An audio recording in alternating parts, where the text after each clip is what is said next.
You think you know the story of the boy who cried wolf. A mischievous shepherd tricks his village with false alarms until, at last, a real wolf appears and no one believes him. A moral tale, simple and sharp. Liars are never trusted, even when they tell the truth. But what if I told you this fable hides far deeper roots? What if its origins stretch back into the ancient soil of forgotten civilizations, where shepherds were not just boys in fields, but guardians of sacred flocks tied to ritual, sacrifice, and survival? Hidden beneath the surface of this child's tale lies a myth that has endured for over 2,000 years. It is a story inscribed in stone tablets, whispered in the chambers of philosophers, and reimagined through the shifting tides of history. What appears to be a cautionary parable may, in truth, be a fragment of something older, darker, and far more mysterious. Once upon a time, in a quiet village nestled between hills and meadows, there lived a young shepherd boy. His task was simple but important: to watch over the sheep and keep them safe from wolves that prowled the surrounding forests. Yet, like many children entrusted with duty, the boy grew restless. Day after day, the flock grazed peacefully, and boredom gnawed at him. One day, in a fit of mischief, the boy leapt to his feet, cupped his hands, and shouted with all his might, "Wolf! Wolf! A wolf is attacking the sheep!" The villagers, alarmed by his cries, rushed from their homes, wielding sticks and tools, ready to defend their livelihood. But when they reached the meadow, there was no wolf, only the boy, laughing at the sight of their worried faces. The boy repeated this trick again, delighting in his own cleverness, calling the village to his side with false alarms. The second time, the villagers were more frustrated than frightened, but still they came. Yet again they found no wolf. Eventually, when the sun dipped low and shadows stretched across the fields, the shepherd boy saw movement at the edge of the forest. This time, it was no trick.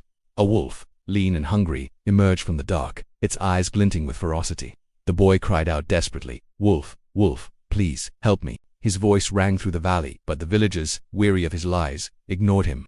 They believed it was yet another prank. The wolf lunged into the flock, scattering sheep in terror, and the boy stood powerless as the beast tore through the animals.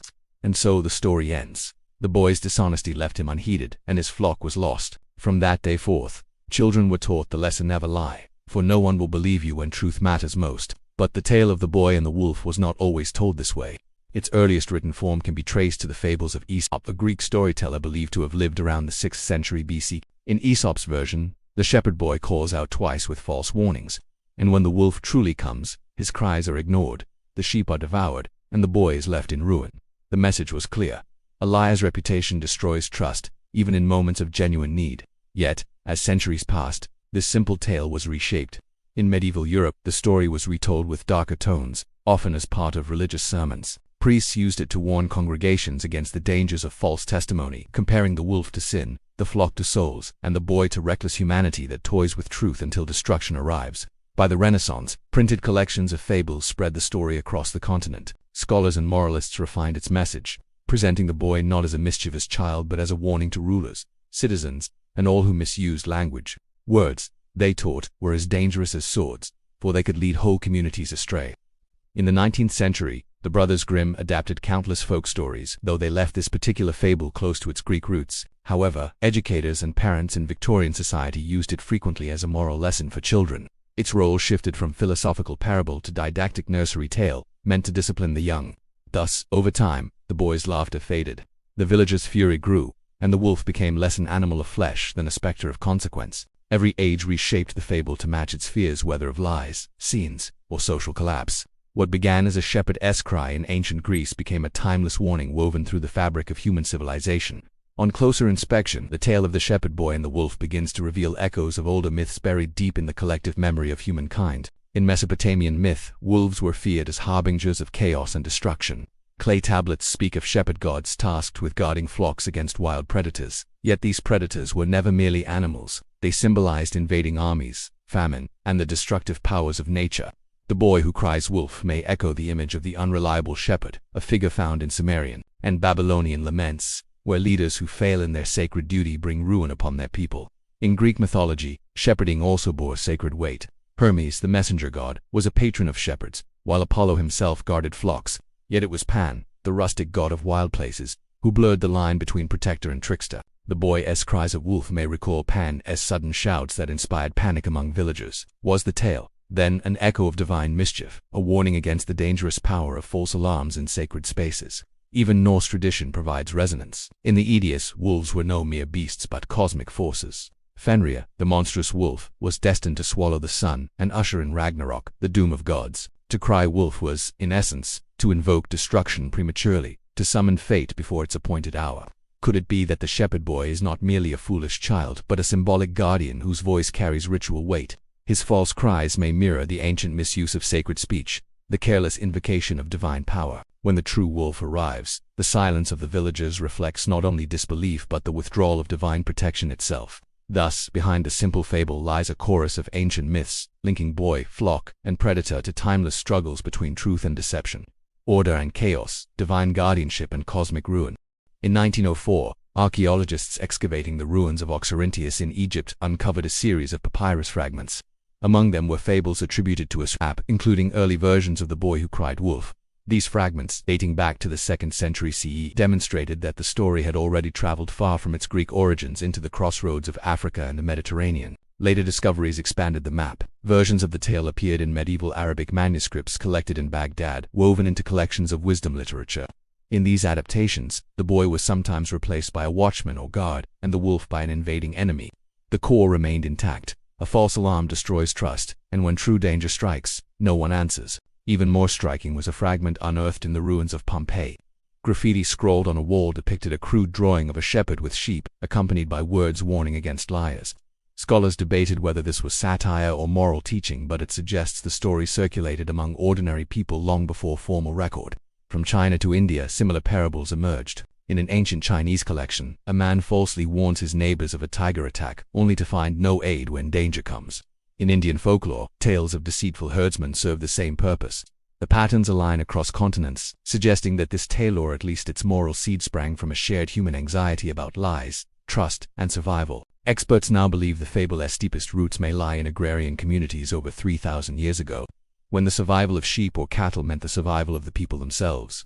A lie that weakened vigilance was not trivial but catastrophic, for it endangered food, wealth, and even life. The story, passed from mouth to mouth, carved itself into the cultural memory of civilizations as far apart as Greece, India, and China. Thus, archaeological fragments and literary echoes reveal not a simple children's tale, but a universal myth carried across empires, reshaped by every land it touched.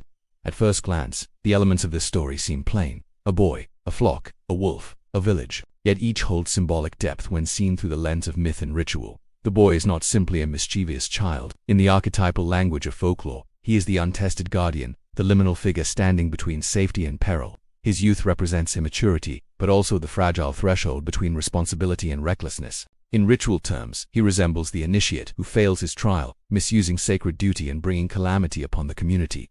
The flock of sheep symbolizes more than livelihood. Across cultures, sheep represent innocence, purity, and even human souls. In Christian tradition, the shepherd protects the faithful. In Sumerian laments, the flock is the people themselves. Thus, the boy is entrusted not merely with animals but with the community's very essence. The wolf, too, is more than predator. It embodies chaos, hunger, and destruction. In Indo-European myths, the wolf often symbolizes the outsider, the invading horde, or death itself. When the wolf arrives, it is the eruption of wildness into the ordered life of the village, a force of nature that tests vigilance. Even the act of crying wolf carries ritual resonance. Words in ancient societies were not neutral. They were incantations, binding realities. To speak falsely of a wolf was to conjure destruction without cause, to break the sacred bond of trust in language. It is no accident that when the real wolf comes, silence falls. The villager's disbelief is a severing of communal speech, a breakdown of social cohesion. From this perspective, the tale is not about childish mischief, but about the misuse of sacred voice. It warns that lies fracture the covenant of trust that holds a society together, and once broken, that covenant cannot easily be restored. Thus, beneath its simple plot, the fable may encode an ancient truth, that words themselves are rituals, wolves are chaos incarnate, and shepherds who fail their sacred calling invite ruin not only upon themselves, but upon the very souls they guard. The story of the boy who cried wolf may seem like a mere nursery fable, a simple lesson for children about honesty. Yet when examined through the lenses of history, archaeology, and myth, it emerges as something far greater. It is a story whose roots stretch back into the fields of ancient shepherds, whose survival depended on vigilance.